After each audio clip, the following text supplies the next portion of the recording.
Olá pessoal, sejam bem-vindos a mais um vídeo do canal Plataforma Moretti. No canal são apresentados assuntos referentes à engenharia agrícola. Meu nome é Carla e eu sou estudante do curso de Agronomia da Universidade Federal do Paraná. E hoje vou falar sobre os aspectos técnicos sobre a rotação dos motores de corrente alternada. Os motores elétricos de corrente alternada são amplamente utilizados em uma variedade de aplicações industriais e domésticas. Eles são assim chamados pois funcionam por meio de um fornecimento de energia de corrente alternada, a mais comum em nossa rede elétrica, ao contrário dos motores de corrente contínua. Seu funcionamento se baseia na alimentação de energia alternada, monofásica ou trifásica, no estator, a parte estacionária do motor, que por meio de indução eletromagnética faz a parte móvel do motor, o rotor, girar. Assim, o motor converte a energia elétrica em energia mecânica. Em geral, os motores de corrente alternada podem ser divididos em monofásicos ou polifásicos de acordo com a corrente da fonte de alimentação. Dentro destes, podemos ter os motores síncronos, no qual a velocidade do rotor está sincronizada com a frequência da corrente alternada aplicada, ou os de indução, que possuem velocidade ligeiramente menor que a velocidade síncrona do campo magnético rotativo do estator. Por fim, eles podem ser divididos de acordo com a forma do rotor. O rotor gaiola de esquilo é constituído por barras condutoras de cobre ou alumínio, curtas e grossas, que são montadas paralelas ao eixo do motor. As extremidades das barras são curvadas em forma de anel e curto-circuitadas por anéis condutores, formando uma estrutura semelhante a uma gaiola de esquilo. O rotor bobinado consiste em bobinas de fio enroladas em torno do núcleo do rotor. As extremidades das bobinas são conectadas a anéis coletores, semelhantes aos utilizados em motores de corrente contínua, e são mantidas em contato com escovas. No motor de indução, o campo magnético variável no estator induz correntes senoidais nos condutores do rotor.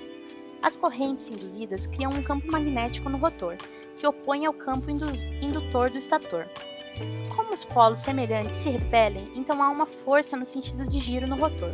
O rotor gira com velocidade m, um pouco inferior à velocidade da corrente do campo, ganhando assim o nome de assíncrono. Esses fatores fazem com que o motor de indução crie um torque de partida automático, fazendo com que inicie sua rotação por conta própria, não necessitando de nenhum dispositivo externo. O efeito indutivo é conhecido como deslizamento ou escorregamento e pode ser calculado, sendo que a porcentagem de escorregamento depende do motor e, como regra geral, quanto maior o motor, menor o escorregamento.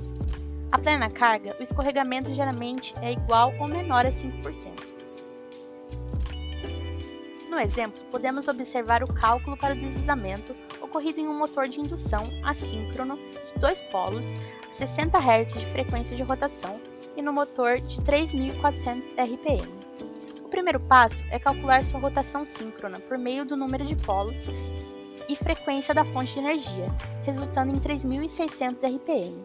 E em seguida, por meio da rotação dada no motor, podemos calcular o deslizamento ocorrido, que foi de 5,56%. Nos motores síncronos, a velocidade do rotor está sincronizada com a frequência da corrente alternada aplicada, fazendo com que a velocidade de rotação do motor seja constante e dependente da frequência da fonte de energia e do número de polos do motor. Esses motores requerem um dispositivo externo como um motor auxiliar ou um capacitor para iniciar a rotação.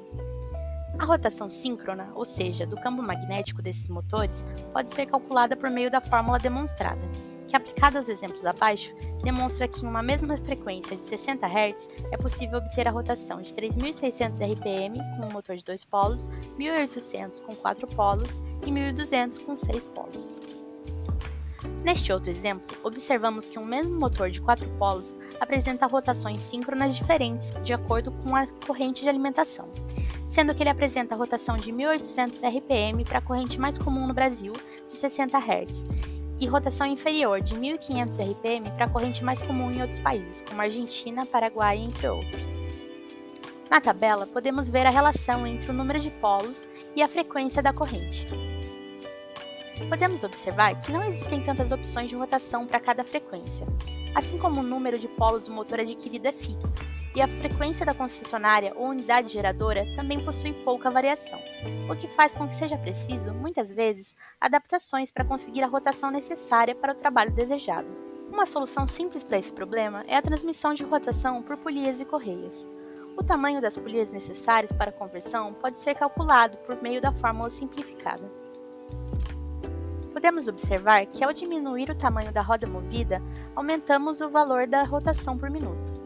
E, ao contrário, ao aumentarmos o tamanho da roda movida, diminuímos a rotação por minuto.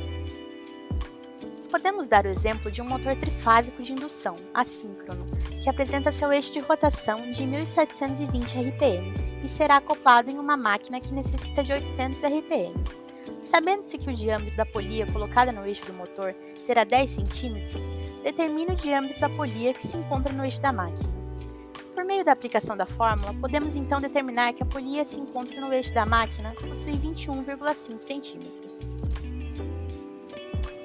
E com isso, concluímos esse vídeo sobre alguns aspectos técnicos sobre a rotação dos motores de corrente alternada.